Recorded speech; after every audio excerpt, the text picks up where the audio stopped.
Good afternoon all of you. मी doctor Nitin Prabhu Tendolkar, NSS coordinator, SNDT women's university Mumbai. आज जागतिक अवयवदान दिन सर्वत्र साजरा होत आहे. या निमित्तानं विविध कार्यक्रमांचं आयोजन विविध स्तरावर करण्यात येत आहे. या पार्श्वभूमीवर राज्यभवन, महाराष्ट्र राज्य आणि SNDT महिला विद्यापीठ मुंबई NSS विभाग यांच्या संयुक्त विद्यमानं आज जागतिक अवयवदान दिन साजरा होत आहे. या कार्यक्रमाचं आयोजन ऑनलाईन करण्यात आलेलं आहे. या कार्यक्रमासाठी विविध महाविद्यालयातील विद्यार्थिनी तसंच शिक्षक, शिक्षकेतर कर्मचारी आणि त्याचबरोबर इतर विद्यापीठातील विद्यार्थिनी देखील याच्यामध्ये सहभाग होणार आहेत या कार्यक्रमामध्ये. आजच्या कार्यक्रमासाठी विद्यापीठाचे माननीय कुलगुरू मॅडम प्रोफेसर शशिकला वंजारी या उपस्थित आहेत. त्याचबरोबर कुलगुरू प्रोफेसर VN मगरे, राजभवन महाराष्ट्र राज्याचे माननीय Shri Santosh Kumar IAS, principal secretary to honourable governor of Maharashtra, त्याचबरोबर कुलसचिव डॉक्टर दीपक देशपांडे सर, आणि आजचे जे एक्सपर्ट आहेत आजच्या कार्यक्रमाचे ते doctor Rahul Pandit, HOD organ transplant specialist and director critical care medicine and ICU, Fortis hospital Mumbai, हे देखील उपस्थित आहेत. या सर्वांचे या कार्यक्रमात NSS विभागाकडून मी स्वागत करतो आणि माननीय कुलसचिव दीपक देशपांडे सर यांना विनंती करतो की त्यांनी या कार्यक्रमाचं प्रास्ताविक करावं.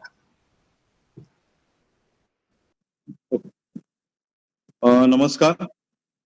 मी आपणा सर्वांचं आज SNDT विद्यापीठ आणि राजभवन यांच्या संयुक्त विद्यमाने होत असलेल्या जागतिक अवयवदान दिनानिमित्तच्या कार्यक्रमामध्ये मनपूर्वक स्वागत करतो. हे स्वागत मी SNDT विद्यापीठाच्या वतीने आपणा सर्वांचे करत आहे. SNDT विद्यापीठाच्या सन्माननीय कुलगुरू कुलगुरू डॉक्टर जयश्री शिंदे मॅडम, त्याचबरोबर डॉक्टर प्रभू तेंडुलकर, NSSची सर्व युनिट्स आणि इथं उपस्थित असलेल्या सर्वांना मी मनपूर्वक स्वागत करून दोन गोष्टी जाणीवपूर्वक सांगू इच्छितो. राजभवननी परवा दिवशी ही मान्यता जेव्हा आम्हाला दिली, ती मान्यता आम्हाला मिळाल्यानंतर जांभेकर मॅडमच्या आम्ही 2 दिवस मागे लागलो, राजभवनच्या अधिकारी मॅडमच्या मागे लागलो आम्ही, आणि जांभेकर मॅडमनी आज सकाळी आम्हाला संतोष कुमारजी IAS, जे राजभवनचे प्रमुख प्रवक्ता आहेत, त्यांनी आमच्याकडे या विषयावरती भाषण करण्यासाठी उपस्थित राहण्यास मान्यता दिली. हा विद्यापीठाच्या दृष्टिकोनातून अत्यंत आनंदाचा मुद्दा आहे असं मी नमूद करतो. आज जागतिक अवयवदान दिन जो आहे हा भारतामध्ये विशेष करून गेल्या 10 वर्षांमध्ये योग्य पद्धतीने साजरा होताना दिसतो. मात्र शासनाने 2015 पासून याची अधिकृत घोषणा केलेली आहे. जागतिक अवयवदान दिन हा जो काही प्रश्न आहे, हा प्रश्न भारतामध्ये गेल्या 20 वर्षामध्ये चळवळ स्वरूपाने उभा राहिलेला आपल्याला दिसतो. बहुतांश वेळेला असं दिसतं की अपघातामध्ये आपल्याकडे दरवर्षी 5 लाखापर्यंत माणसांचे मृत्यू होतात. मात्र अपघातामध्ये आमचा एखादा नातेवाईक जरी मृत्यू समीप गेला, ज्याला ब्रेन डेड असं मेडिकल लँग्वेज मध्ये म्हणतात, तरी सुद्धा आम्ही त्याचे अवयव दान करण्याची इच्छा तातडीनं प्रदर्शित करताना दिसत नाही. ही जर सुशिक्षित समाजाची पद्धत असेल तर अशिक्षित समाजाला आपण बाजूला ठेवलेले बरे असे वाटावे. मात्र परिस्थिती बरोबर यापेक्षा उलटी आहे. अशिक्षित समाजामध्ये अशा पद्धतीचं काही झालं तर तातडीने आपल्या नातेवाईकाचे अवयव एखाद्या माणसाला नव्हे 7 माणसांना एक मृत माणूस उपयोगी पडू शकतो, या तत्वाने ते अवयव दान करताना दिसतात. आणि म्हणून गेल्या 4-5 वर्षामध्ये ही जी चळवळ वाढलेली आहे, ही चळवळ शासनानं अत्यंत गंभीरतेने घेतलेली आहे. आणि आज या चळवळीच्या दिवसाच्या निमित्तानं आज मी इथे सर्वांना आवाहन करतो की आपणही अवयव दानाच्या दृष्टिकोनातून सगळ्यांनी मदत करावी आणि पुढाकार घ्यावा. मी स्वतः गेली 10 वर्ष नेत्रदान आणि अपघात झाल्यास किंवा इतर कुठल्याही मार्गाने मृत्यूच्या समीप आल्यास माझे सर्व अवयव माणसाला उपयोगी यावेत या दृष्टिकोनातून मी प्रतिज्ञापत्र भरलेलं आहे. इथे आज जे डॉक्टर पंडित सर आपल्याशी बोलणार आहेत ते याबद्दल आपल्याला योग्य मार्गदर्शन करतील. पुन्हा एकदा मी सन्माननीय कुलगुरू कुलगुरू Santosh Kumarji Jambhekar madam, doctor Shinde madam आणि प्रभू तेंडुलकर सर या सर्वांच्या प्रती कृतज्ञता व्यक्त करतो आणि सदर कार्यक्रमाची सूत्रे प्रभू तेंडुलकर सरांकडे देतो. धन्यवाद. मी आजच्या कार्यक्रमाच्या पत्रिकेनुसार पुढचा जो आपला कार्यक्रमातला अजेंडा आहे तो आहे आजचे जे माननीय श्री राहुल पंडित आपल्याला मार्गदर्शन करणार आहेत त्यांची थोडक्यात मी बायोडाटा आणि माहिती सांगतो की he is MD in anaesthesia from Grant medical college and JJ hospital. He has received prestigious award fellowship of the Australian College of Intensive Care Medicine and has also worked as a consultant in Australia for many years. In addition to this, he is a European diploma in intensive care medicine. Dr. Pandit is recognized for his contribution by the American College of Chest Physician and Comfort FCCP. Presently, he is a director in intensive care Fortis Hospital, Mumbai, Mulund, Mumbai. He is a visiting faculty, visiting consultant ICU, Bathurst Hospital and Wagga Hospital, Australia. Vice President ISCCM and Chairman ISCCM Mumbai chapter.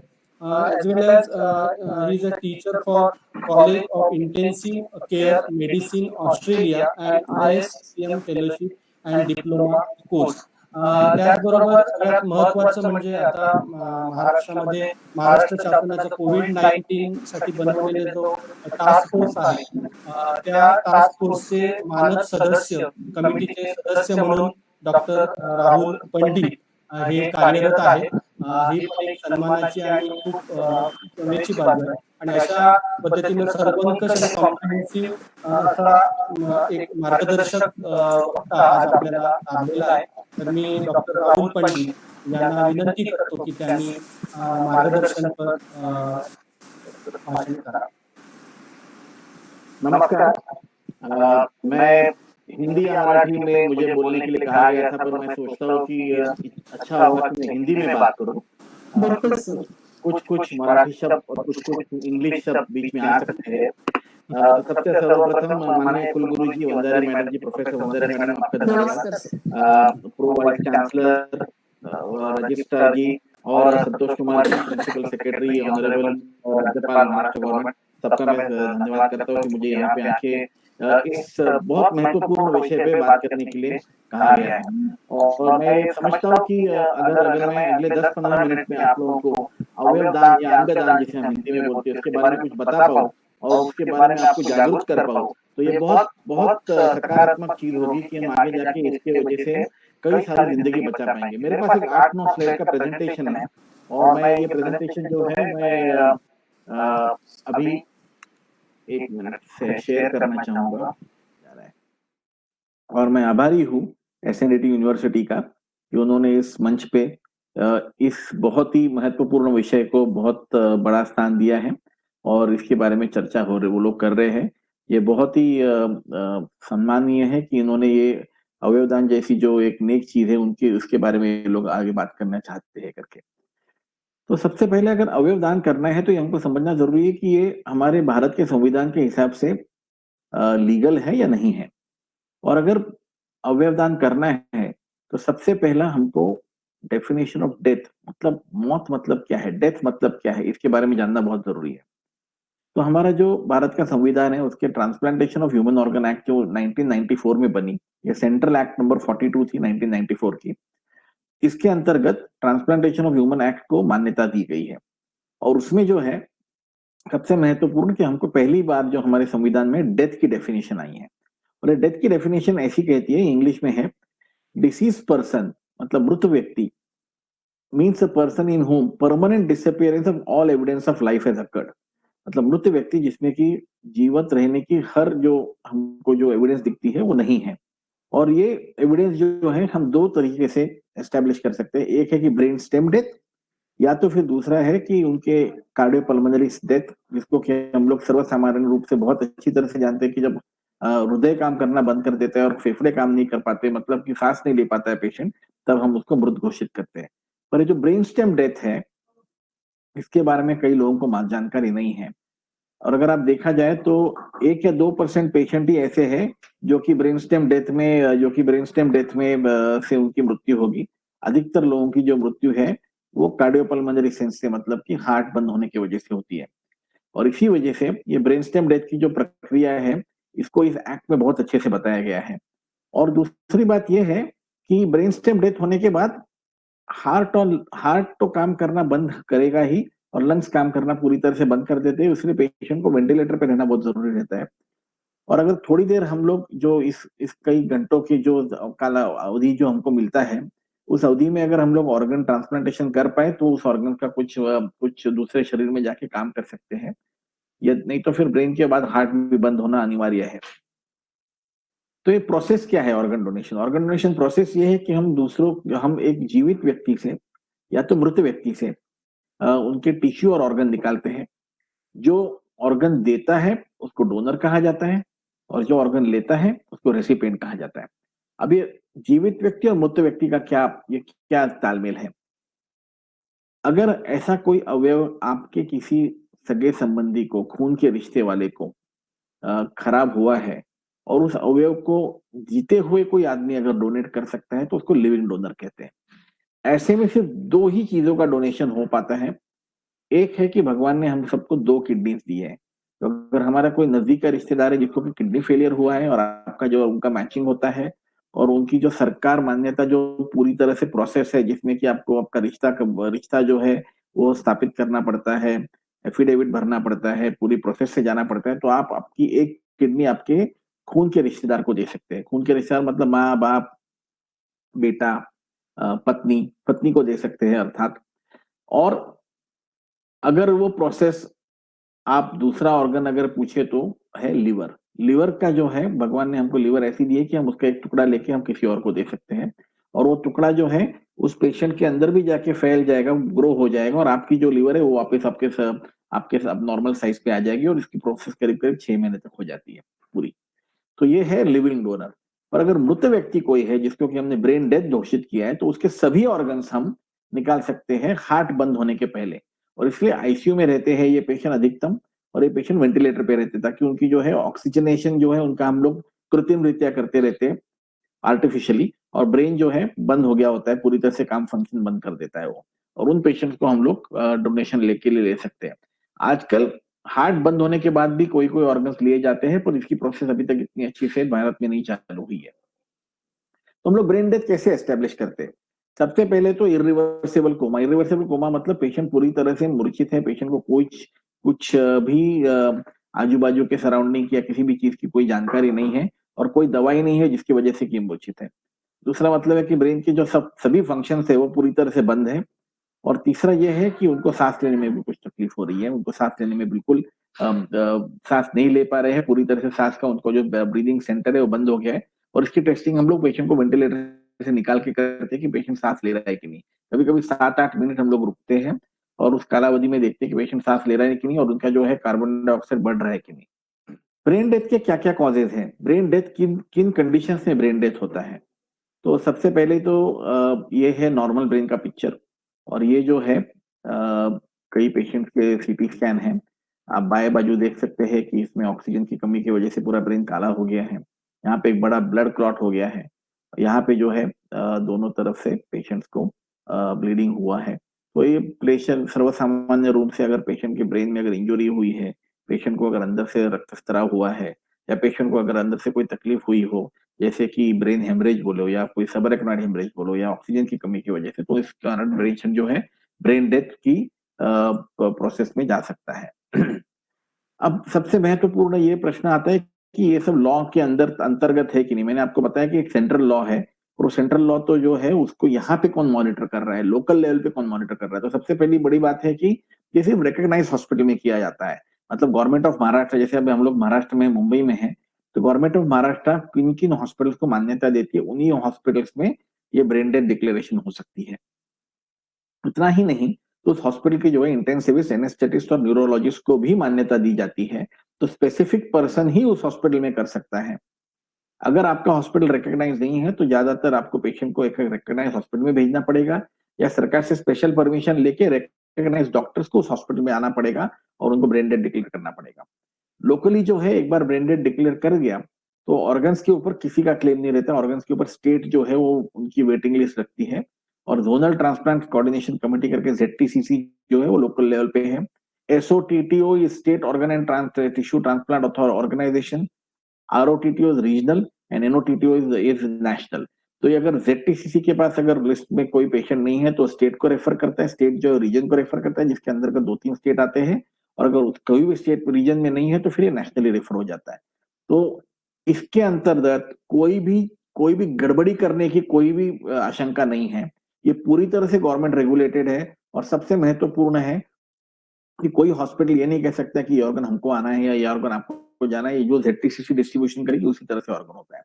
अब organ donation की जरूरत क्या है, सबसे महत्वपूर्ण प्रश्न तो ये होता है।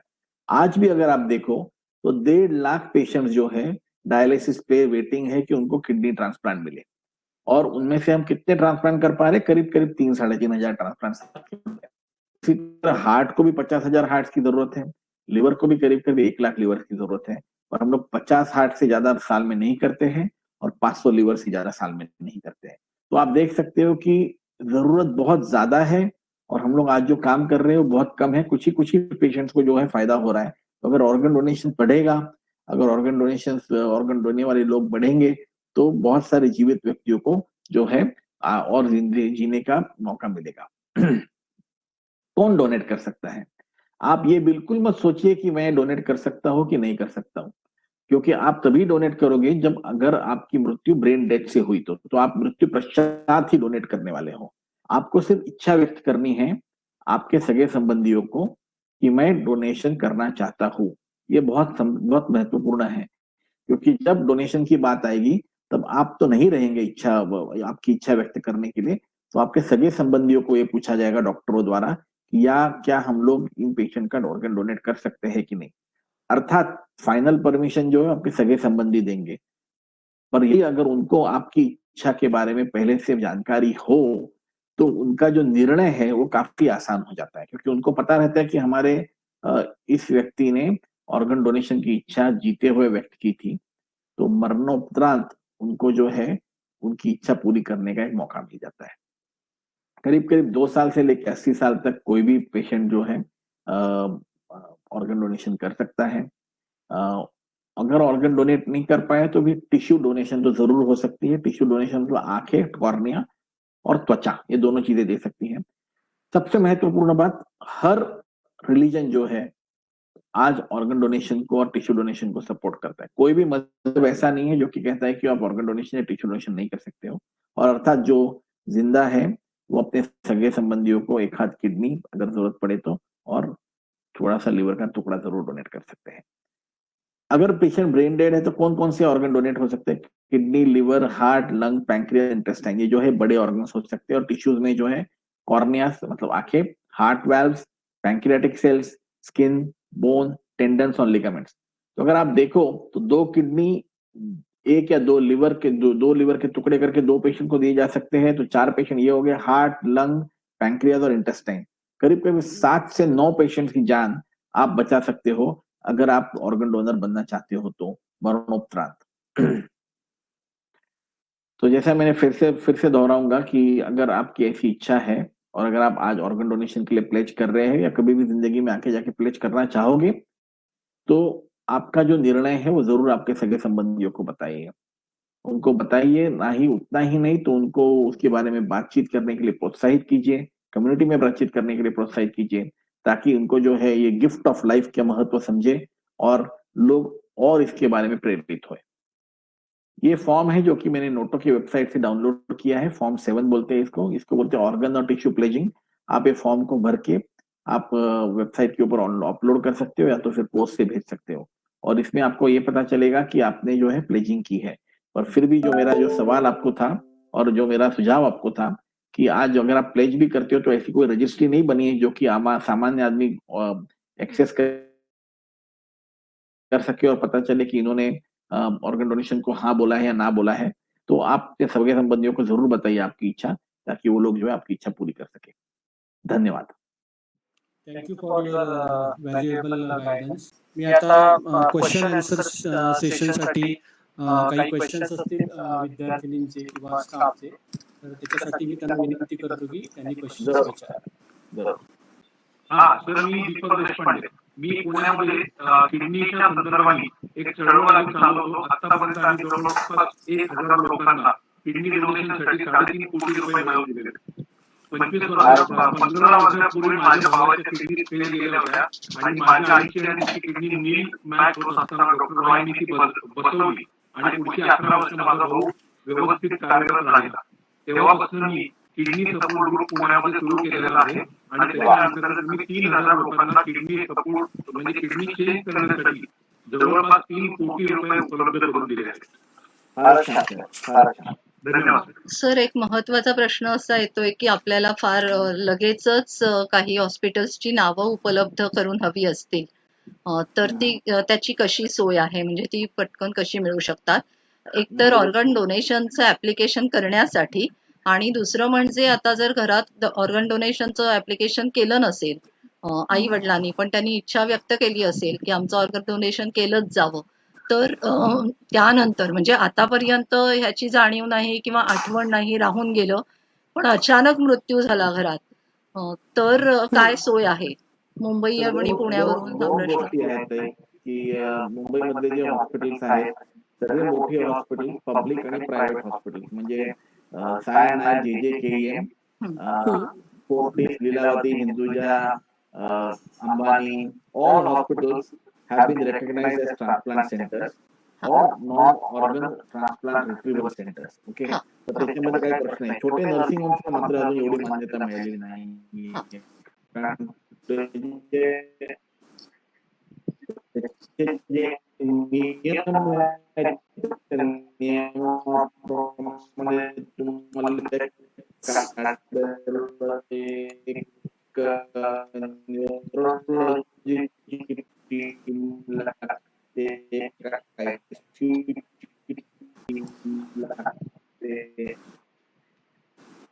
बाकी सगळं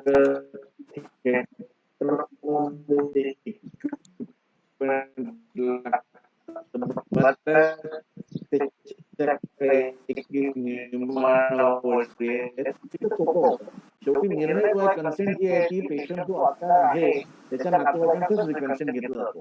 पेशंटची फक्त इच्छा असते. तुम्ही प्लेस फॉर्म भरला म्हणजे असं काही नियमांमध्ये कुठेही बांधील नाहीये की तुम्हाला ऑर्गन डोनेशन होणारच करून 100%. त्यावेळेस तुमच्या नियर अँड डिअर वन्सनी जी परमिशन दिली त्या परमिशन रित्या डॉक्टर वागतील. त्यामुळे फार गरजेचं आहे की तुम्हाला जर इच्छा असेल ऑर्गन डोनेशन करायचं तर आपल्या मुलांना, भावांना, 4-5 लोकांना, घरच्या लोकांना सांगून ठेवा, याची कधी वेळ आली तर करावं. आणि जर इच्छा व्यक्त नसेल केली तरीही करता येईल. आणि हार्ट जर स्टॉप झाला असेल तर आजच्या तारखेमध्ये आई म्हणजे कॉर्निया आणि त्वचा या 2 गोष्टी तुम्ही कधीही करू शकता. 6 तासाच्या आतमध्ये डोनेट करू शकता. परंतु जर ब्रेन डेथनी मृत्यू होणार असेल एखाद्याचा, आणि याचे फार 1 किंवा 2% पेशंट असतात जे की ब्रेन डेथनी मृत्यू पावतात, बहुतांश लोकांचा हार्ट स्टॉप होतो, लंग्स स्टॉप होतात, म्हणून मृत्यू पावतात. त्यावेळेस ते हॉस्पिटलमध्ये असतात. आणि त्या हॉस्पिटलमध्ये डॉक्टरांनी जर म्हटलं की ब्रेन डेथ सिच्युएशन आहे, तर नातेवाईकांनी समोर सांगितलं की आमच्या ऑर्गन डोनेशनची इच्छा व्यक्त करतोय, करतो आम्ही आमच्या नातेवाईकांकरता, जो पेशंट आहे त्याच्याकरता, तर डॉक्टर त्या दृष्टीने नक्कीच काम करतील आणि तुम्हाला प्रोत्साहन देऊन जी काय प्रॉपर प्रोसिजर आहे फॉलो करतील. ब्रेन डेथ आहे की नाही याची पहिले शहानिशा करतील. ब्रेन डेथ असेल तरच आपण ऑर्गन डोनेशन करता पुढे जाऊ. एक प्रश्न फेसबुक लाईव्ह वरून आलेला आहे. त्याच्यामध्ये असं आहे की जर if patient have chronic illness can they donate organ and if yes then which organs? बरोबर, फार छान प्रश्न आहे. मी त्याच्यावर एकच म्हणतो, तर तुम्ही अजिबात हा विचार करू नका की माझे ऑर्गन मला देतील की नाही येणार. तो निर्णय डॉक्टरांना घेऊ द्या. तुम्ही तुमची इच्छा व्यक्त करा. माझं फक्त एवढंच म्हणणं आहे की तुमची इच्छा व्यक्त करा. तुम्ही त्याच्यावर कुठलं डिसिजन घेऊ नका की मला क्रॉनिक डिसीज आहे. आपण इंग्लिशमध्ये म्हणतो ना, don't judgemental about your own disease. डॉक्टरांना निर्णय घेऊ द्या की हा ऑर्गन आपण ऍक्सेप्ट करू शकतो की नाही. तर आणि ते प्रामाणिकपणे सांगतील की आम्ही कुठले ऑर्गन देऊ कुठले देणार नाही. Okay sir. दुसरा एक प्रश्न होता की या कोविड-19च्या सिच्युएशन मध्ये जर कोणी कोविडने एखाद्या व्यक्तीची डेथ झाली तर ती व्यक्ती ऑर्गन डोनेशन करू शकते का? हा एक प्रश्न. कुठल्याच इन्फेक्शन डिसीजची डेथ झाली, कोविडच नव्हे, कुठल्या बॅक्टेरियल इन्फेक्शन असेल किंवा अजून पण दुसऱ्या कुठल्या व्हायरल इन्फेक्शन जर डेथ झाली तर ती व्यक्ती ऑर्गन डोनेशन करू शकत नाही. कारण इन्फेक्शन डिसीज एका पेशंट मधून दुसऱ्या पेशंटला आपण जर ऑर्गन ट्रान्सप्लांट केला तर त्याला ती लागू होण्याची शक्यता आहे. त्यामुळे दुसरं कोविड कुठलंच इन्फेक्शन डिसीजचे पेशंट इन्फेक्शनचे पेशंट डोनेट करू शकत नाही. त्याच्यामध्ये अपवाद हा आहे की हेपॅटायटिस बी किंवा हेपॅटायटिस सी, हेपॅटायटिस बी चा जर पेशंट असेल तर हेपॅटायटिस बी च्या एखाद्या पेशंटला डोनेशन लिव्हरचं करू शकतो, कारण तो ऑर्गन लोकांना डिसीजच त्याचा आहे. परंतु ती आधी तुमच्यावर निर्णय येणार डॉक्टरांचा निर्णय असणार. ओके. Okay sir. सर दुसरा एक नाही तुम्ही प्रश्न असा होता FB वरून की प्रत्येक ऑर्गनसाठी काही ठराविक तास आहेत का की कशा पद्धतीने म्हणजे किती तासामध्ये ते हे करायला? अगदी बरोबर प्रश्न आहे हा. जसं मी म्हटलं टेक्निकल डिटेल्स मध्ये मुद्दामून गेलो नाही, परंतु जर ब्रेन डेड पेशंट असेल तर जेव्हापर्यंत त्याचं हार्ट चालू ठेवलंय, चालू ठेवलंय तेव्हापर्यंत सगळ्याच ऑर्गन्सला ऑक्सिजनेटेड ब्लड पोहोचते, त्यामुळे सगळे ऑर्गन काढू शकतात आणि डोनेट करू शकतात. परंतु एकदा ऑर्गन त्या पेशंटच्या शरीरातून काढलं 4.5 तासाच्या आत हार्ट दुसऱ्या शरीरामध्ये 12 तासापर्यंत 24 तासापर्यंत किडनी झाली पाहिजे, 6 ते 8 तासाच्या आतमध्ये लिव्हर झालं पाहिजे. पॅन्क्रियास, त्वचा, व्हॅल्व्ह ह्याला बरेच तासानंतर पण केलं तरी चालतं. पण हे 3-4 ऑर्गन जे मुख्यतः आहेत हार्ट, लंग, लिव्हर आणि किडनी ह्याच्याकरता वेळेची मर्यादा आहे. 4.5 तास, 6 तास, 8 तास आणि 24 तास. सर एक प्रश्न असा आहे की अवयव दान केल्यानंतर देहदान करता येतं का? म्हणजे मला एक डॉक्टर आत्ताच झालेली मुलगी असं म्हणाली की मग आम्हाला उपयोगच नाही त्या बॉडीचा, कारण त्यातले ऑर्गन तर काढून घेतलेत, तर आम्हाला मेडिकल स्टुडंट्सना काय उपयोग? तर त्याविषयी असं नाही. देहदानाला देहदान अवयवदानानंतर देहदान करता येतं सगळ्यात प्रथम म्हणजे. आणि दुसरं म्हणजे अवयव आम्हाला काही कामाचे नाही. नाही म्हणजे अवयव काढलेला देह. एक मिनिट मॅडम, अवयव काय सगळे काढले जात नाही. त्या पेशंटचा ब्रेन तरीही असतो, त्या पेशंटचा स्पायनल कॉर्ड तरी असतात, मसल्स असतात, बॉडीच्या वेन्स आणि आर्टरीज असतात. त्यामुळे नवशिक्या डॉक्टरला जर डिसेक्शन करता म्हणून एनाटॉमी लॅब मध्ये जर वापरायचं असेल तरी त्या पेशंटकडून भरपूर शिकण्यासारखं आहे. कृपया करून त्या पेशंटला आम्हाला काही याचा उपयोग नाही असं बोलू नका. त्यांचं जे कार्य आहे ते फार मोठं कार्य आहे की त्यांचे नातेवाईक त्यांचं ऑर्गन डोनेट करतात, त्यांचं देहदान पण करतायत. तर we should actually promote it. We should not think मला याचा काही उपयोग नाही करू. एकदम चुकीचं धारणा आहे त्याची. त्यांना प्लीज समजा की असा विचार करू नका. Thank you very much. सर अजून एक प्रश्न आहे FB वरून की could you tell us a bit about the legal aspect of organ donation in India? Legal aspect थोडंसं कव्हर केलं. Transplantation of human organ act 1994 च्या अंतर्गत हे सगळं काही केलं जाते.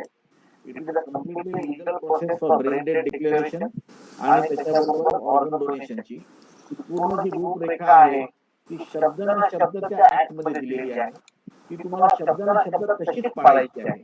कुठला patient organ donation brain dead declare करू शकतो, त्याच्या कॉन्ट्रा इंडिकेशन्स काय आहेत, त्याच्या प्री कंडिशन्स काय आहेत, त्याची प्रोसेस कशी आहे, ती प्रोसेस झाल्यानंतर कुठल्या कुठल्या गव्हर्नमेंट एजन्सीजला सांगावं लागतं आणि त्या गव्हर्नमेंट एजन्सीज नंतर पूर्ण ताबा घेतात की हा ऑर्गन त्या गव्हर्नमेंट एजन्सीजला आपल्याला पूर्ण डिटेल्स पाठवावे लागतात की हा ब्रेन डेड आणि अशा प्रक्रियेने अशा डॉक्टरांनी सह्या केल्या, तर ते पूर्ण डॉक्युमेंटेशन होतं.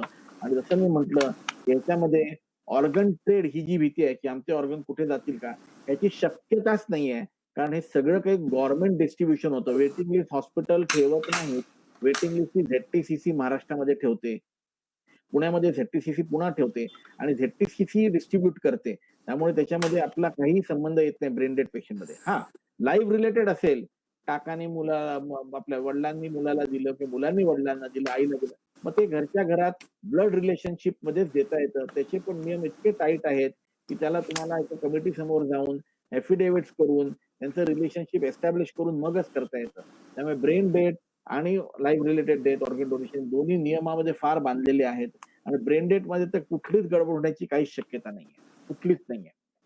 एक क्वेश्चन आहे, बरोबर. Where do have register for donation for organ? कुठे रजिस्टर करायला हे जे मी सगळे हॉस्पिटल सांगितले तेव्हा हॉस्पिटलचे सोशल वर्कर्स तुम्हाला मदत करतील. अन्यथा तुम्ही नोटो नोटोच्या वेबसाईटवर गेलात तर ऑर्गन डोनेशन फॉर्म उपलब्ध आहे. तो ऑर्गन डोनेशन फॉर्म 7 तुम्ही डाउनलोड करा आणि तो फॉर्म भरून तुम्ही नोटोला परत पाठवा किंवा अपलोड करा आणि तुमचं ऑर्गन डोनेशनचं प्लेज जे आहे ते त्याच्यामध्ये काउंट केलं जाईल. पण मी परत ते सांगू इच्छितो, अजूनपर्यंत भारतामध्ये अशी परदेशी अशी सिस्टम आहे की ड्रायव्हिंग लायसन्सवर लिहिलं जातं की एक रजिस्ट्री अप्लिकेबल असते, ती रजिस्ट्री ऍक्सेसेबल असते, ती अजून भारतात झालेली नाही. त्यामुळे आज जर तुम्ही फॉर्म भरलात तर कृपया आपल्या नातेवाईकांना, मित्रमैत्रिणींना सांगा की आमची ऑर्गन डोनेशनची इच्छा आहे. नाहीतर त्या फॉर्मचं तितकं महत्व राहत नाही, कारण तो फॉर्म त्यावेळेस वेळ असेल त्यावेळेस आपल्याला रिट्रीव्ह करता येत नाही. ही प्रोसेस चालू आहे, रजिस्ट्री बनणार आहे आणि रिट्रीव्हल ऑफ रजिस्ट्री पण होईल, पण आजच्या तारखेत नाहीये ते. अगदी बरोबर. Okay okay. Any other question ma'am? Madam vice chancellor नाही मॅडम? नाही नाही. ओके. धन्यवाद. Thank you sir. Thank you very much for your Thank you very much, sir. Detail introduction of organ donation. त्याच्यामध्ये अतिशय छान माहिती आपण सांगितली त्याबद्दल आणि आपण वेळात वेळ काढून आलात, कारण कमी वेळेमध्ये तुम्ही खरंच आम्हाला वेळ दिलीत आणि तुमच्या इथे बिझी शेड्यूलमध्ये असताना देखील तुम्ही आम्हाला वेळ दिला, त्याबद्दल खूप धन्यवाद. आणि खूप छान आणि प्रिसाइजली यू टेल एव्हरीथिंग. त्याच्याबद्दल सर आपले विद्यापीठाच्या वतीनं आम्ही खूप खूप आभारी आहे आणि मी आपल्याला धन्यवाद देतो. आणि मी कार्यक्रमाच्या पुढच्या भागाकडे जातो. आपली परमिशन असेल तर मी निघू शकतो का? चालेल? अगदी अगदी सर. हो डॉक्टर, धन्यवाद. थँक्यू. धन्यवाद सर. धन्यवाद. Thank you sir. Thank you very much. Thank you. आजच्या कार्यक्रमामध्ये आपण पुढे जात असताना आज हमारे बीच में माननीय महामहिम राज्यपाल कार्यालय महाराष्ट्र राज्य की तरफ से माननीय Shri Santosh Kumar IAS principal secretary to honourable governor office is present. I request sir, please give your valuable words to today's program. Please, Santosh Kumar ji sir.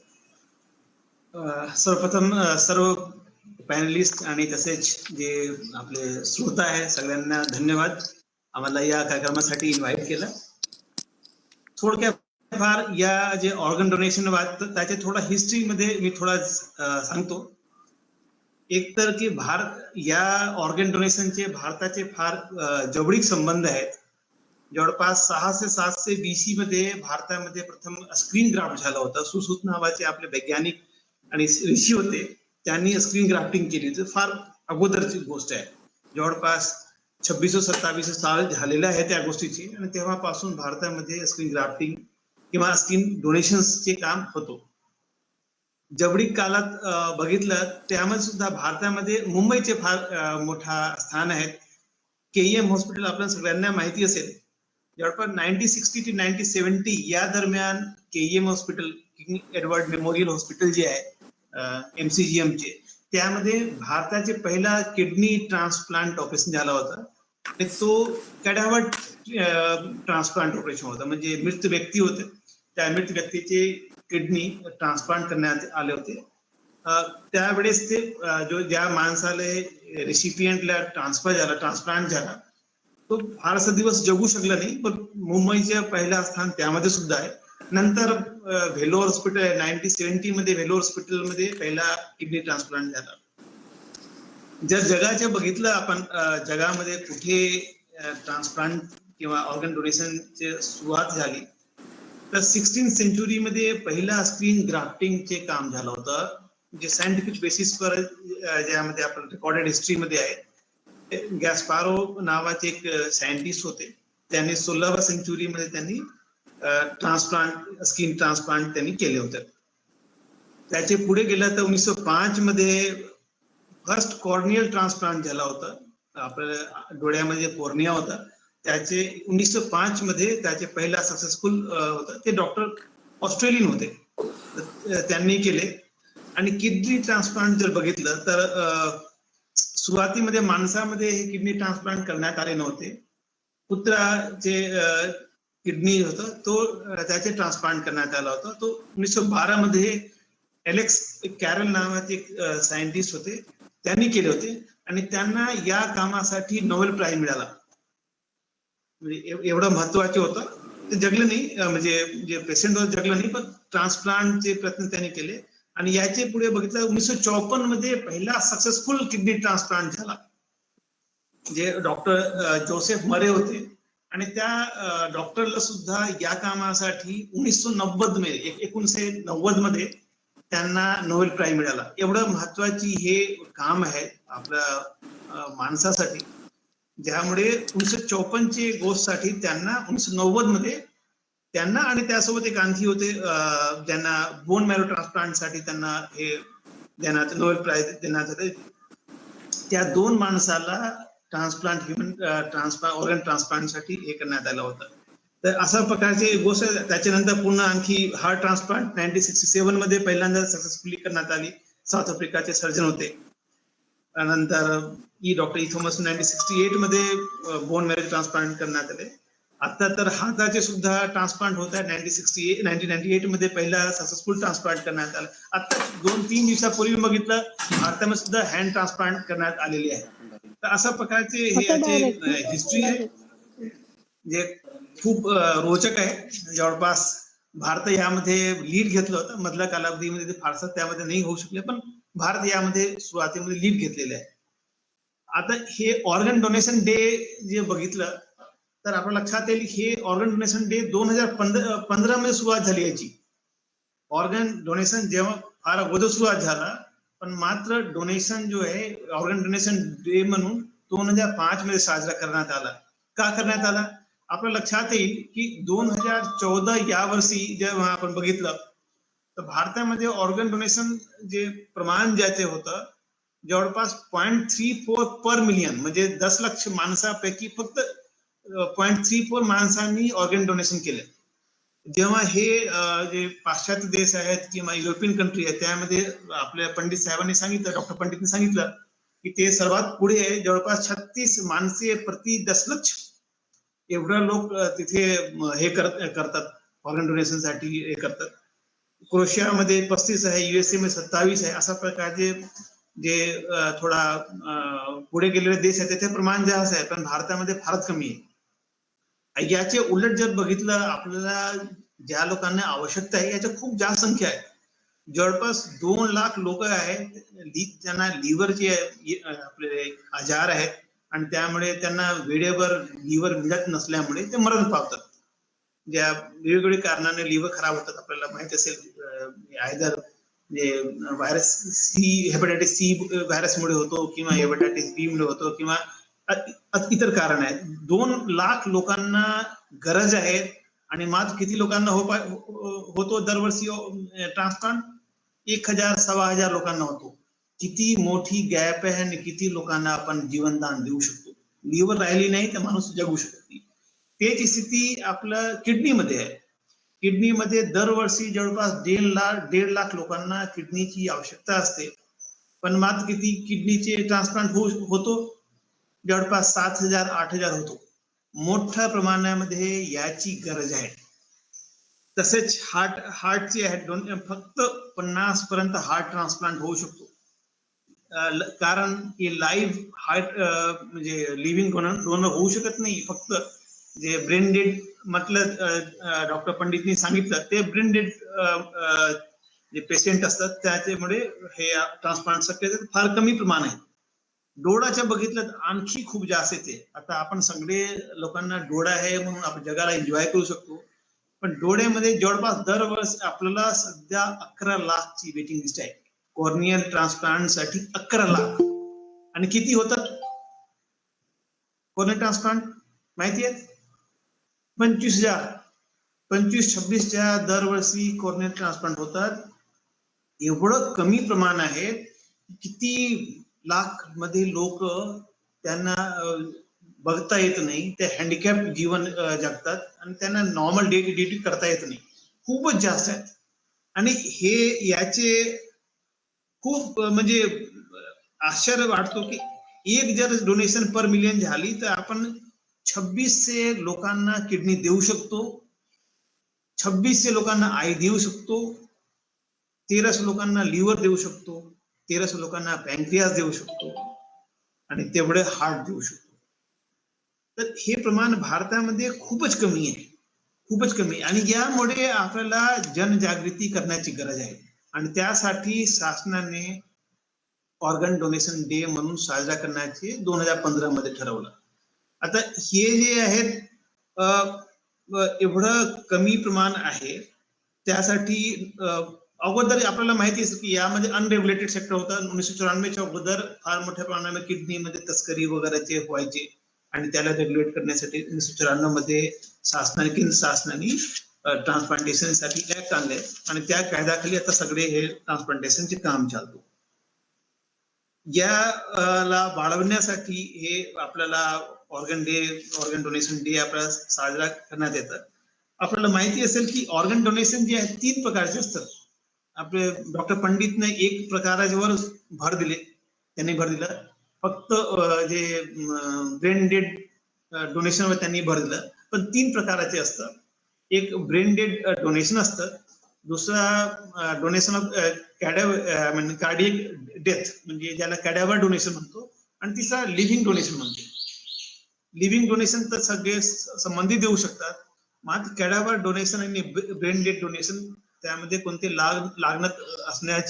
नातलग असण्याची कोणतीही गरज नाहीये. आणि यामध्ये जे डोळ्याचे या सांगत होतो मी की भारताचा बघितलं तर हे ब्लाइंड पर्सनचे कॅपिटल म्हणून समजण्यात येते. Highest number of blind person is found in India. तर इथे जे आहेत जे कॅडॅव्हर डोनेशन आहेत, हे महत्वाचे रोल प्ले करू शकतो.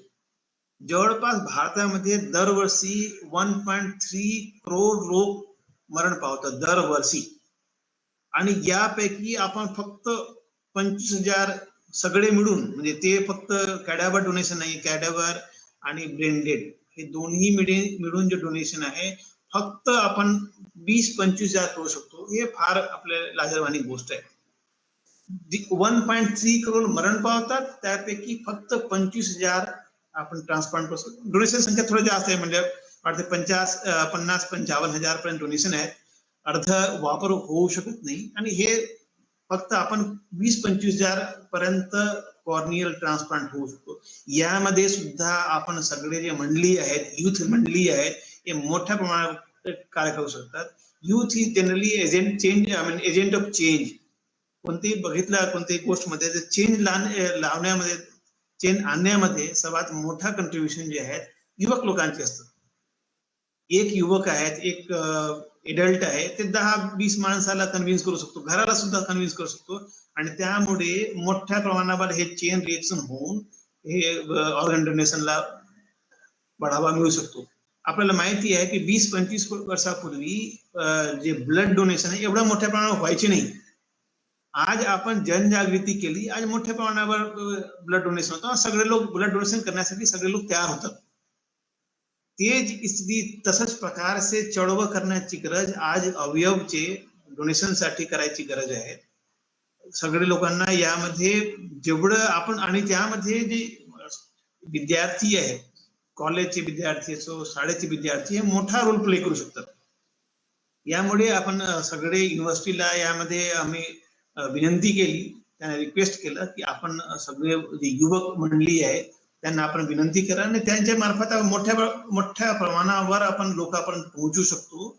आणि यामुळे आज जे आहेत आपण बघितलं, मोस्टली किडनी डोनेशन वगैरे जे आहेत, आज मोस्टली हे आपला लिव्हिंग लोक आहेत ते डोनेट करतात, सगळे संबंधी डोनेट करतात.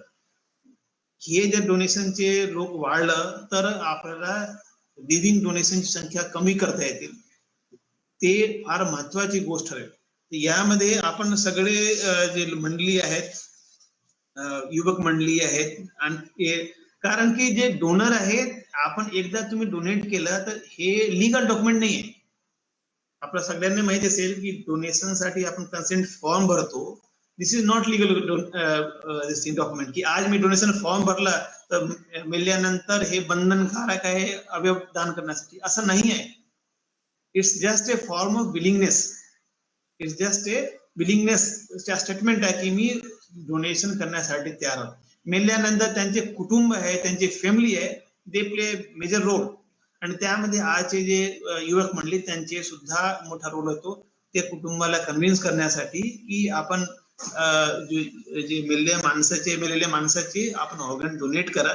यामध्ये ते मोठा चेंज साठी एजंट होऊ शकतं.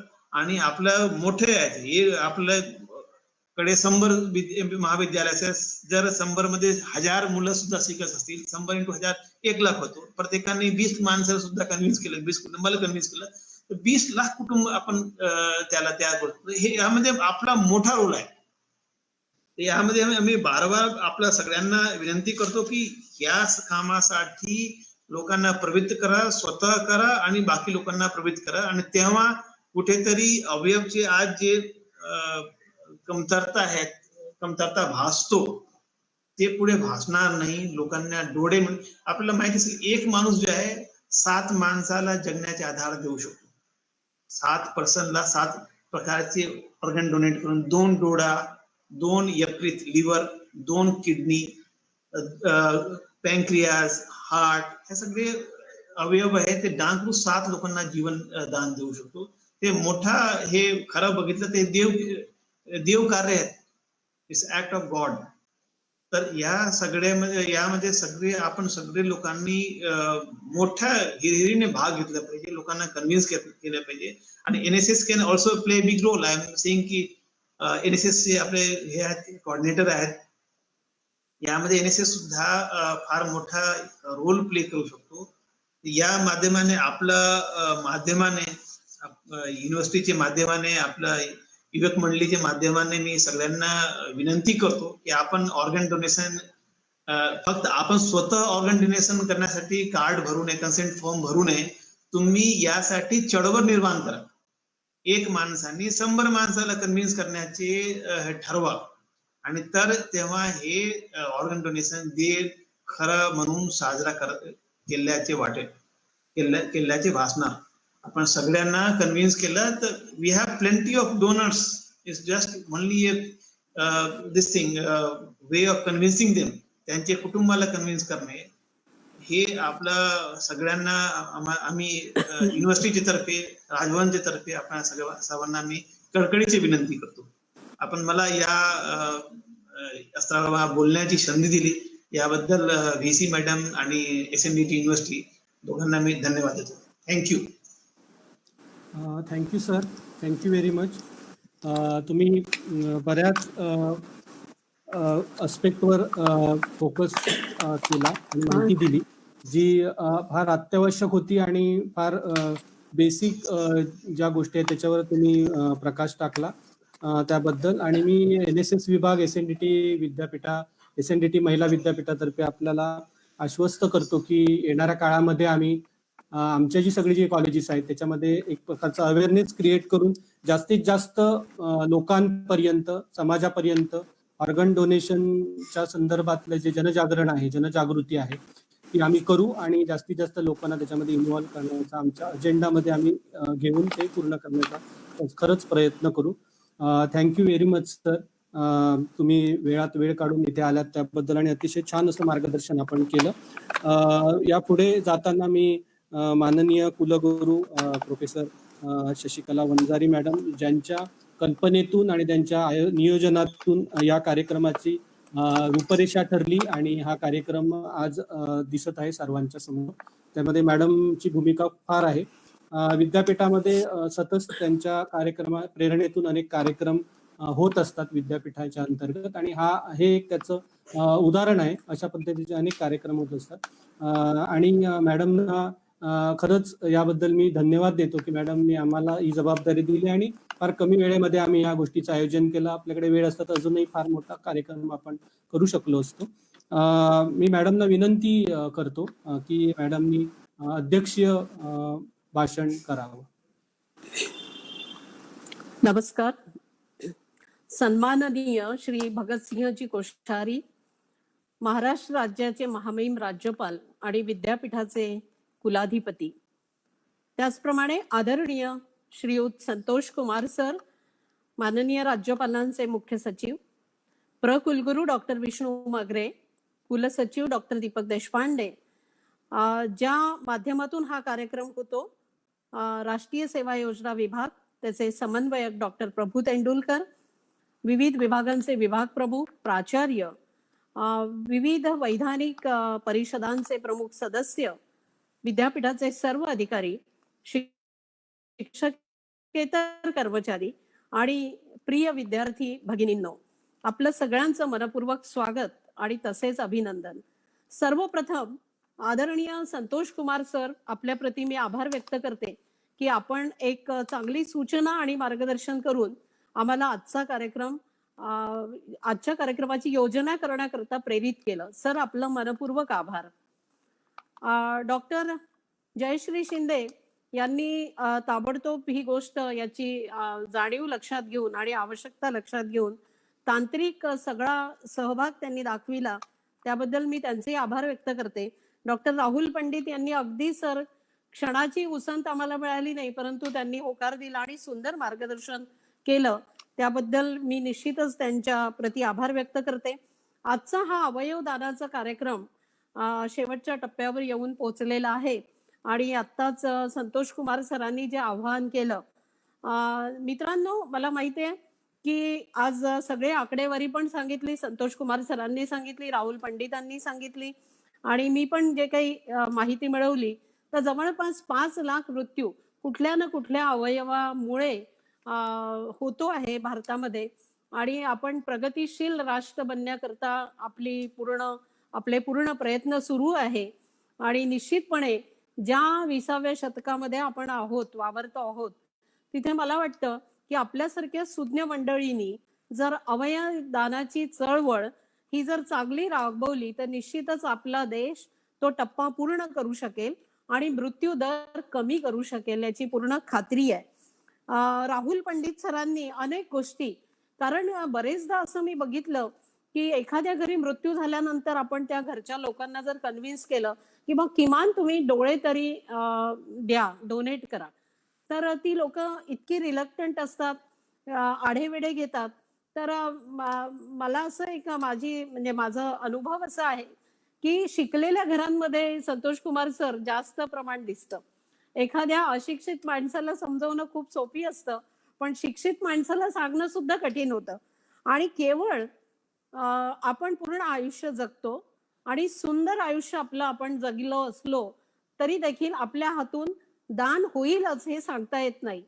आपल्याला माहित आहे की कोरोना सारख्या परिस्थितीमध्ये लोकांनी, जे वॉरियर्स आहेत, त्यांनी आपलं स्वतःचं जीवन दावावर लावून स्वतःच्या जीवाची पर्वा न करता समाजासाठी, देशासाठी अतिशय उल्लेखनीय असं काम केलंय आणि खरंच आम्ही त्याची परतफेड नाही करू शकणार आणि म्हणून आम्ही कृतज्ञ राहायला पाहिजे. आमच्या देशाला कोरोनाची लढाई लढण्याकरता ज्या लोकांनी मदत केली त्यांच्या प्रती आम्ही कृतज्ञता व्यक्त करूया. आणि अवयव दानाचं काम, आज आम्ही तो दिवस साजरा करतो आहे, आमच्या मनात आजही आम्ही एवढं विज्ञान युगामध्ये वावरतो. आता संतोष कुमार सरांनी खूप छान गोष्टी सांगितल्यात की कितीतरी वर्ष आम्ही जर इतिहासाची पानं मागे वळून बघितली तर आम्हाला असं लक्षात येतं की आमच्या देशामध्ये सुद्धा हे काम झालेलं आहे, पण त्याची प्रचिती आपल्या कुटुंबामध्ये, आपल्या स्वजनांमध्ये जर तसा मृत्यू झाला तर मग त्याची झळ आपल्याला बसते. अदरवाईज आम्ही बरेचदा ठीक आहे, तो करतोय ना, शेजारी करतोय ना, किंवा मित्र करतोय ना, त्याच्याबद्दल आम्ही अनभिज्ञ असतो. ही अनभिज्ञता सुद्धा घालवायची असेल तर सरांनी म्हटल्याप्रमाणे, सरांनी जे आवाहन केलं की आम्हाला लोकांच्या मनातील ही अंधश्रद्धा, बरेचदा लोक चर्चा करतात की नाही, मग आता त्या आत्म्याला शांती मिळणार नाही, मग त्याचं भूत होईल का, मग तो स्वप्नात येईल का? मग अवयवांना जर आम्ही काढून टाकलं तर तो पुढच्या जन्मात आंधळा होईल का? डोळे जर काढले तर पुढच्या जन्मात त्याला डोळे येणार नाही. अशा अंधश्रद्धांनी आपण ग्रासलेलो आहोत. रादर आपला समाज ग्रासलेला आहे.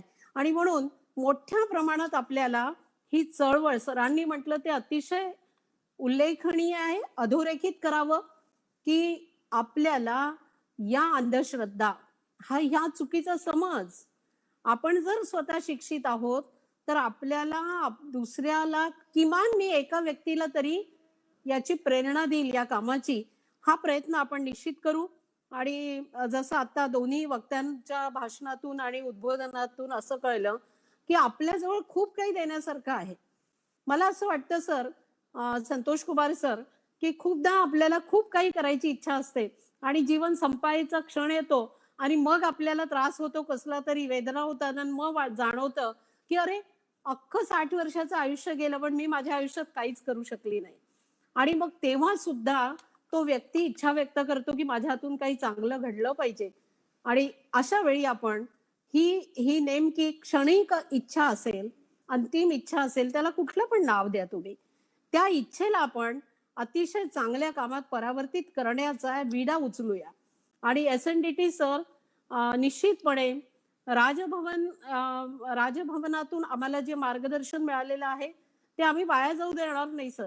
आम्ही हमी देतो सर तुम्हाला की आमच्या मुली, खरं तर म्हणजे आमच्या मुलींचं फारच कौतुक आहे. कोरोनामध्ये सर खूप चांगलं काम केलं NSSने आणि मुली अगदी तयार असतात सगळ्या बाबतीत. आम्ही निश्चित सर हा विडा उचलतो आहे. आम्ही ही भूमिका करणार. आणि आम्ही सर आमच्या 2017 मध्ये कॉन्व्होकेशन मध्ये सर किडनीवरच काम करणाऱ्या एका महिलेला आम्ही डिलीट दिली आहे सर. म्हणजे किडनी बँक चालवतात, किडनीवर ट्रान्सप्लांट करण्यामध्ये खूप चांगला मोठा त्यांचा सहभाग आहे. अरुणा वनिकर यांचं नाव आहे सर. तर त्यांना आम्ही डिलीट दिली. डॉक्टर आहेत त्या आणि फार चांगलं काम करतात गुजरातमध्ये. तर SNDT ही कायम सर, कायम हा विचार करत असते. आमच्या सगळ्या महिला, आमचा टीचिंग स्टाफ असेल, अधिकारी असेल, मुली असेल, या सगळ्यांच्या वतीनं संतोष कुमार सर, मी तुम्हाला आश्वासित करते की आम्ही अगदी स्वयंप्रेरणानं हे काम आम्ही करू. आणि हे काम जिन्यूइन काम आहे. या कामाला दुसरा काही पर्याय नाही आहे. आणि भारत देशाच्या प्रगतीमध्ये, विकसित राष्ट्र होण्याच्या कामामध्ये किमान आम्ही एक खारीचा वाटा नक्की उचलू सर. ही तुम्हाला मी हमी देते. आणि आम्हाला वेळोवेळी तुमचं मार्गदर्शन लागणार आहे सर. आणि तुमचा जर आम्हाला सपोर्ट असेल आणि आम्हाला मदतीचा हात तुम्ही देणार आहात, आम्ही निश्चितपणे हे काम करू सर. याबद्दल मी इथे संकल्प करते. आणि पुन्हा एकदा सगळ्या अधिकाऱ्यांना, खूप चांगला कार्यक्रम हा केला. नितीन प्रभू तेंडुलकर समन्वयक आहेत आणि त्यांच्या कामाची पण मी दाद देते आहे. आणि सगळ्यांना मी एक कुलगुरू नात्याने प्रथम अभिनंदन करते. पण इथेच न थांबता हा कार्यक्रम आपल्याला परत पुढे कसा नेता येईल याचा विचार देखील आम्ही केला पाहिजे. प्रत्येकाच्या मनामध्ये दान करण्याची कल्पना बिंबवण्याचं काम आम्ही केलं पाहिजे असं मला वाटतं. आणि आपण जेव्हा काम करू, सरांनी म्हटलं की एक चांगल्या पद्धतीची चेन, साखळी आपल्याला तयार करावी लागेल. ती साखळी आपण तयार करू. आणि विविध पद्धतीनं काय छोटे छोटे कॅम्प्स आपल्याला घेता येईल सर. आमचे 7 राज्यामध्ये कॉलेजेस आहेत, तर आम्ही त्यांना पण प्रेरित करू. आणि निश्चितपणे हा एक फायदा आपल्याला होईल सर. त्याला फायदा म्हणता येणार नाही, पण एक सामाजिक बांधिलकीनं आपण एक चांगलं काम करू, एवढंच मी म्हणेन. कारण याच्यामधून कोणाला बक्षीस किंवा पुरस्कार किंवा सन्मान व्हावा हे अपेक्षित नाही. हे काम एक सामाजिक बांधिलकीच्या भावनेनं प्रेरित होऊन हे काम आम्ही करू सर, याचं मी तुम्हाला आश्वासन देते. आणि पुन्हा एकदा सर, राजभवननी आम्हाला एक संधी दिली, अशाच संधीची आम्ही परत वाट बघू सर. आणि संधी दिल्याबद्दल मी आपली आभारी आहे. आदरणीय राज्यपाल महोदय यांची पण मी आभारी आहे सर. आपल्या सगळ्या अधिकाऱ्यांची मी आभारी आहे.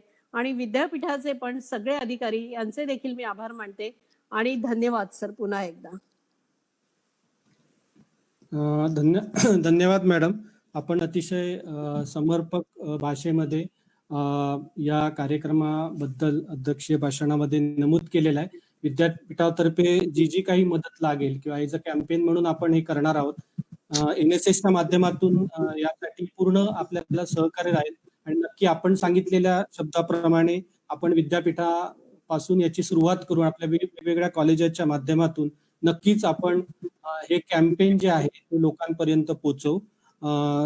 धन्यवाद मॅडम आपल्या मोटिवेशनल लेक्चर बद्दल आणि मार्गदर्शनाबद्दल. मी मॅडमना विनंती करतो की आजच्या कार्यक्रमामध्ये जागतिक अवयवदान दिनाच्या निमित्त शपथ मॅडमच्या हस्ते घेण्यात यावी. प्रतिज्ञा म्हटलं, मी म्हटल्यानंतर आपल्याला सगळ्यांना म्हणायची आहे. माणुसकी हा माझा मूळ धर्म आहे. माणुसकी हा माझा मूळ धर्म आहे. पीडितांच्या व गरजूंच्या जीवनात पीडितांच्या आणि गरजूंच्या जीवनात आनंद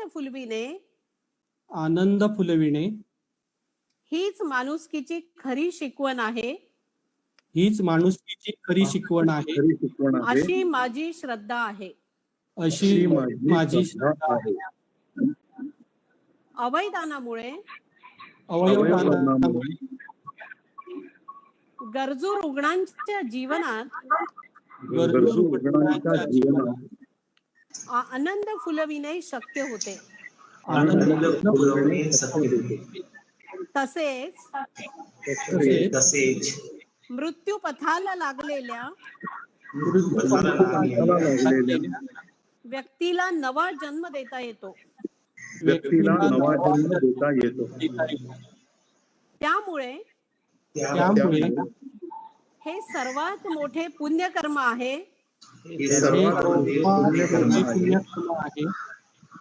यावर माझा विश्वास आहे. मी प्रतिज्ञा करीत आहे की माझ्या शरीरात जे अवयव दुसऱ्या मानवाच्या जीवनात आनंद फुलवू शकतील अशा अवयवावर माणुसकीचा पहिला हक्क व अधिकार असेल.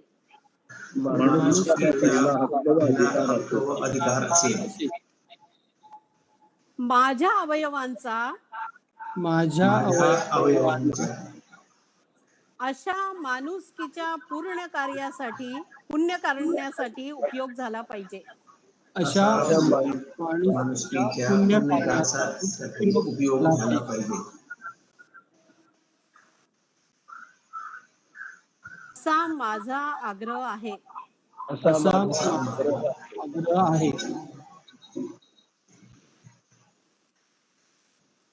माझ्या पुढील पिढ्यांनी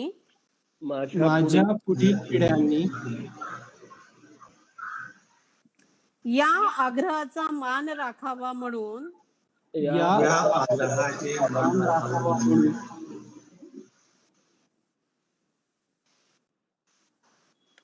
मी त्यांना सतत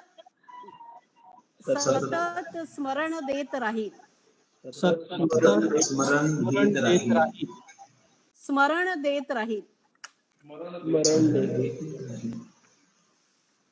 आणि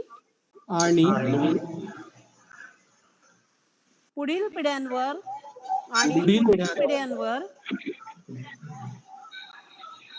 असेच संस्कार घडावेत.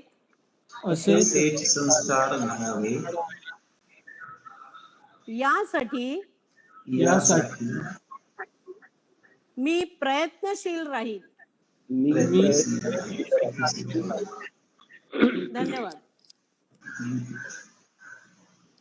Thank you madam. जागतिक अवयवदान निमित्ताच्या आजच्या दिवशी ऑनरेबल मॅडम व्हाईस चान्सलर यांच्या हस्ते प्रतिज्ञा घेण्यात आलेली आहे. मी आता कार्यक्रमाच्या उत्तरार्धामध्ये येत आहे. अध्यक्षांच्या परवानगीने आपण आता आभार प्रदर्शनाला मी सुरुवात करत आहे. सर्वात प्रथम मी माननीय महामहिम राज्यपाल भवन कार्यालय महाराष्ट्र राज्य यांचा ऋणी आहे की त्यांनी SNDT महिला विद्यापीठ मुंबई यांच्यावर ही जबाबदारी दिली, त्यामुळे मी त्यांचा आभारी आहे. त्याचबरोबर माननीय कुलगुरू महोदया प्रोफेसर शशिकला वंजारी यांनी या कार्यक्रमाचं आयोजन, नियोजन आणि कार्यवाही करण्यासाठी सर्वतोपरी सहकार्य आणि प्रेरणा दिली, त्याबद्दल मी मॅडमचा खूप खूप आभारी आहे. त्याचबरोबर माननीय महामहिम राज्यपाल भवना महाराष्ट्र राज्य यांच्याकडून माननीय Shri Santosh Kumar IAS principal secretary to governor of Maharashtra हे पण वेळात वेळ काढून उपस्थित राहिले आणि त्यांनी बहुमोल असं मार्गदर्शन केलं, त्याबद्दल त्यांचा देखील मी विद्यापीठाच्या वतीने आभारी आहे. माननीय कुलगुरू प्रोफेसर VN मगरे सर यांचा देखील मी आभार मानतो. आणि या कार्यक्रमामध्ये सर्वंकष मार्गदर्शक कॉम्प्रेहेन्सिव्हली आपल्याला ज्यांनी मार्गदर्शन केले ते आजचे प्रमुख वक्ते आणि मार्गदर्शक डॉक्टर श्री राहुल पंडित यांनी पण आपल्या कमी वेळामध्ये आपल्याला कार्यक्रमाचं कन्फर्मेशन दिलं आणि त्यांनी पण अतिशय व्यस्त कार्यक्रमातून वेळ काढून अतिशय सुंदर असं मार्गदर्शन केलं, त्याबद्दल विद्यापीठाच्या वतीनं मी त्यांचा खूप खूप आभारी आहे. माननीय कुलसचिव डॉक्टर देशपांडे सर जे सतत कार्यमग्न असतात आणि राज्यपाल भवनाकडून आलेल्या कार्यक्रमाला लगेच त्याचे आदेश निर्देश निर्गमित करून कार्यक्रम व्यवस्थितरित्या अरेंज केला आणि तशा सूचना देऊन जास्तीत जास्त लोक कशी उपस्थित राहतील या कार्यक्रमासाठी यासाठी त्यांनी मार्गदर्शन केलं, त्याबद्दल त्यांना पण मी धन्यवाद देतो NSS विभागाकडून. त्याचबरोबर हा कार्यक्रम ऑनलाईन करण्याचे ठरवल्यानंतर आवश्यक ज्या टेक्निकॅलिटीज आहेत, टेक्निकल सपोर्ट आहे, तो doctor Jayashree Shinde associate professor department of educational technology आणि head learning resource centre SNDT women's university Mumbai Juhu campus आणि त्यांची सर्व टीम यांचा देखील मी खूप खूप आभारी आहे की त्यांनी अतिशय कमी वेळेमध्ये छान आयोजन केलेलं आहे आणि वेबसाईटवर हा कार्यक्रम आपल्याला सर्वांना बघायला मिळणार आहे, त्याबद्दल त्यांच्या टीमचा मी आभारी आहे.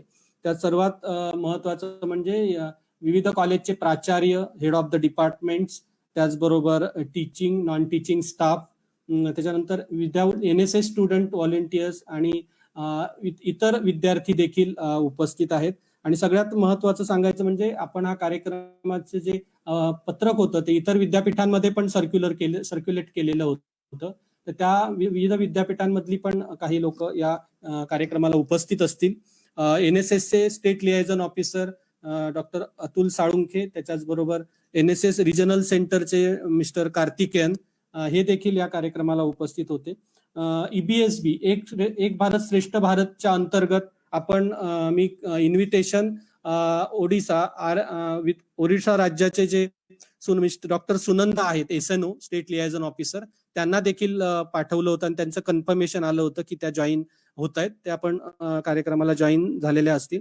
त्याचबरोबर रमादेवी विमेन्स युनिव्हर्सिटी भुवनेश्वर ओरिसा याचे देखील NSS कॉर्डिनेटर आणि त्यांचे NSS स्टुडंट्स देखील व्हॉलेंटियर्स पण या कार्यक्रमाला उपस्थित आहेत, तर त्यांचे पण मी आभार मानतो.